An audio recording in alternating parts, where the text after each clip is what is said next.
descobrir què hi ha dins d'aquest edifici quan em vaig topar tot fent el vídeo de l'exterior. El País de les Meravelles el podem trobar a Hamburg, dins del barri de Speicherstadt, que és Patrimoni de la Humanitat de l'UNESCO, i trobem Miniatur Wonderland, on van obrir a finals de l'any 2000. En aquest edifici hi ha la maqueta de trens més gran del món i paisatges en miniatura únics al món pel que fa a la precisió i detalls. Acompanyeu-me i us ho ensenyo. He vingut a visitar aquesta exposició de miniatures aquí a Hamburg. Com podeu observar, Miniatur Wonderland. Es basa en diverses plantes amb diferents situacions. He pogut visitar des de més o menys, tampoc no m'ho sé de memòria, la zona d'Itàlia, he vist Venècia, he vist Mònaco, he vist la zona de Provença, he vist l'estadi Helen Fisher, per exemple. Ara, cap a l'últim, que com estic fent el vídeo, he vist la zona de Rio de Janeiro, amb les seves faveles, el seu carnaval. També he vist la Patagònia i la zona de l'Antàrtica, l'estadi olímpic. Després també he estat a la zona de Suïssa, Àustria, Alemanya Central i el mateix Hamburg. Us recomano. He arribat aquí tot caminant i no tenia clar si entrar o no. I dic, mira, val més perdre l'estona amb això que és prou distret i val la pena, ja t'ho dic jo. Cada detall, moltes hores dedicades, per lo que he llegit, més d'1 milió d'hores, molts metres quadrats per gaudir i ho puguis fer tu sol, amb família o amb els amics. Ja t'ho dic, no ho deixeu de visitar perquè val la pena.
Dintre d'aquesta exposició, el més curiós de tot és que també hi ha un centre de control, com podeu observar aquí al meu darrere. Treballen com 7 o 8 persones i ho controlen tot. És que és impressionant,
Darrere de les maquetes també es veu que hi ha el treball a la construcció de fer-les. Perquè us feu una mica la idea, la superfície total de les maquetes són 1.610 metres quadrats, quasi res. De mons temàtics n'hi ha 11, tal com us he explicat. Que per cert, n'hi ha alguns encara que s'estan construint i pinta molt bé, però el que estic veient hi ha un parell o tres de llocs que com bé se sap, hi ha molta feina al darrere a fer això i suposo que quedaran molt bé. Després, el que m'ha sorprès més és que hi ha molts trens. Per exemple, les zones que estic veient des d'aquí dalt, que estan en construcció, n'hi ha molts. Llavors, la quantitat de moment xifrada són 1.166. Són moltíssims. La longitud de les vies, 16.491 metres. Ja us ho podeu imaginar que quin espai hi ha en miniatura. El tren més llarg, 14,51 metres, o sigui que hi ha molts vagons i de més.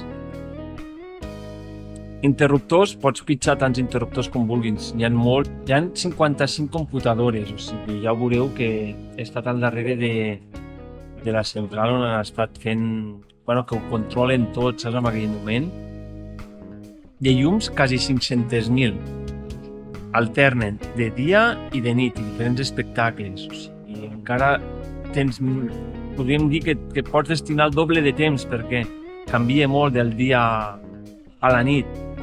De figures aquí fica que n'hi ha quasi 300.000, 289.000 per ser exactes. Són moltes, O sigui, hi ha molta mà d'obra aquí al darrere.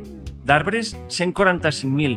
També hi ha moltes zones emboscades i paisatges i demés. Ja et dic, li dona aquella essència que queda molt bé.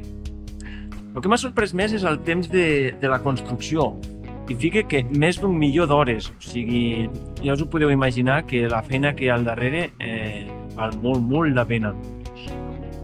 I després els costos de construcció, per si a algú també li interessa què pot costar això, són quasi 40 milions d'euros. O sigui que per l'entrada, que per cert val 20 euros, i si pugueu veniu-hi entre setmana perquè el que estic veient, si jo estic visitant-ho entre setmana i ja està, que tens que vigilar amb la gent i si vols gravar o vols fer fotografies tens que esperar-te o més aviat colar-te, saps, allà fent filigranes Però bé, és el que hi ha. Si un lloc tan apreciat com aquest no deixa de ser visitat, doncs ja no sé, hi hauria la gràcia. Doncs ja sabeu, si veniu o hi heu estat, ja m'ho comenteu, només per compartir les opinions de Wonderland. Que vagi bé. Salut!